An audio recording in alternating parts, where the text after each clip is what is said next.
G'day, it's Rob here again. Well, the weather in Adelaide's pretty horrible, wet, windy.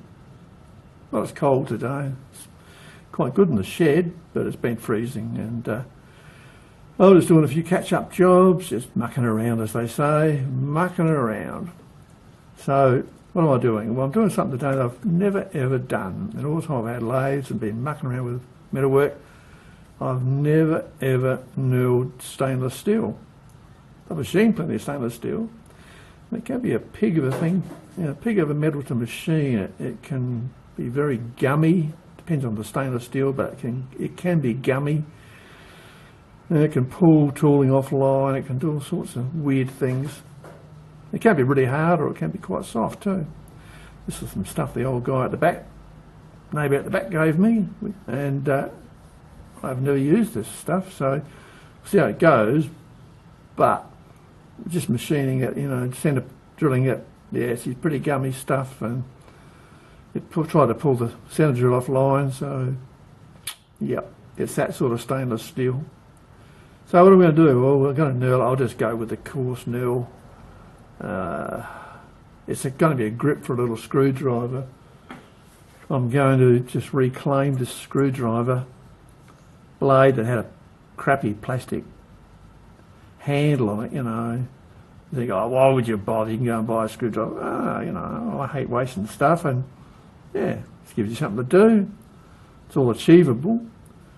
All you got to do is just grind those flats off, drill through there, put it in, drill out the guts on the other side, down to about here, and then just bronze braze it in on the inside where you never see it. First I've got to knurl it. I've got to knurl a grip on, so I could go for a lighter knurl, but can't be bothered changing that, so I'll just go with this and see what happens. I don't know if it's even going to work properly. We will find out. As I said, I've never done this before. So bring her in. Alright. Lowest speed, coarsest feed rate. Alright, when you knurl, that's how you do it. When you set it up, you bring it in, and I've shown you this in other videos. You bring it in, get the knurls on the outside of the circumference, the high point, screw it down, finger tight. Just finger tight. Back it off, turn it quarter of a turn, roughly. That's all you need to do. You don't get it on there and screw the bejesus out of it, pulling it down and crushing it into the rod or stock. It's a good way to screw up your thread on here. It's not necessary. It's a butcher's way of doing it, and it's not what they teach you in trade school. So this is how you do it. Alright, so we'll put some lube on it. I've got it marked, so I'm going to go back to here. Got enough clearance. Everything's tight, so we'll give it a go. Now, as I said, I've never done stainless, so this might be a total disaster. Let's see what happens.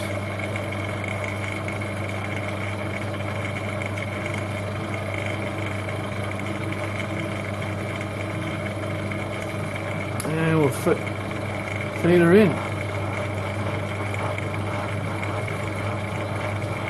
Shit, what's happening? Ooh, gotta give her a bit more angle. She wasn't.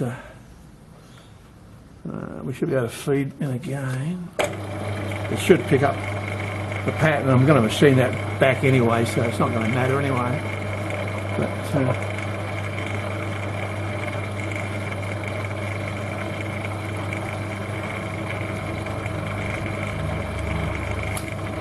now we should be right.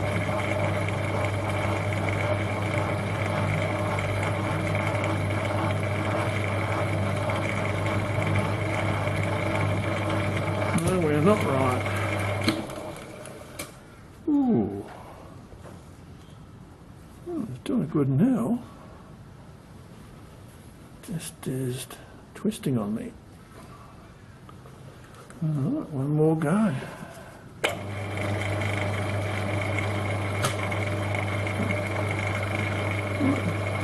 Back it off just a tad, might be a little bit too coarse. for the setting.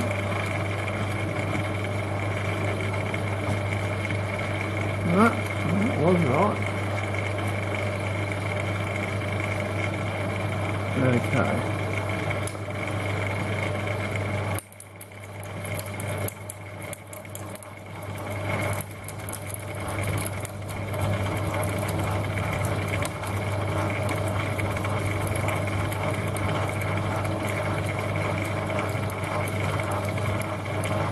Shit, what's going on here? Ah, look at that. This stuff's got a coating on it. It's plated. It's not stainless at all. The old guy said it was stainless. Look at that. Look. Ha! It's chrome plated. Far out. Just shows you how you can get caught out. I cut it.